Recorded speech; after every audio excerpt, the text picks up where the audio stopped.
তোমার লেখারা আমাকে নতুন করে তোলে, মাঝে মাঝে আমাকে পৌঁছে দেয় তোমার নিকানো ঘরের দালানে। ঝুলে থাকা ছোট্ট আরশিতে মুখ রাখি, তখন মনে হয় তোমার সাথে ঘর করলে কেমন হতো। তোমার চোখে চোখ রাখতাম, অসময়ে বৃষ্টি পেতাম, নতুন চারার জন্ম দিতাম, নতুন ফুলের গন্ধ পেতাম। সত্যি কি লেখার মতো জীবন গড়ত, নাকি লেখারা সব প্রশ্ন হয়ে যেত? নিকানো উঠোনের তুলসীতলায় শুকনো ঝরে থাকা ধূসর বর্ণের বীজের মতো।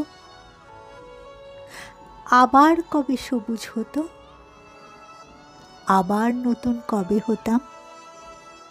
কখন লেখার জন্ম হতো? তুমি কি আমাকে এক মনে দেখবার পর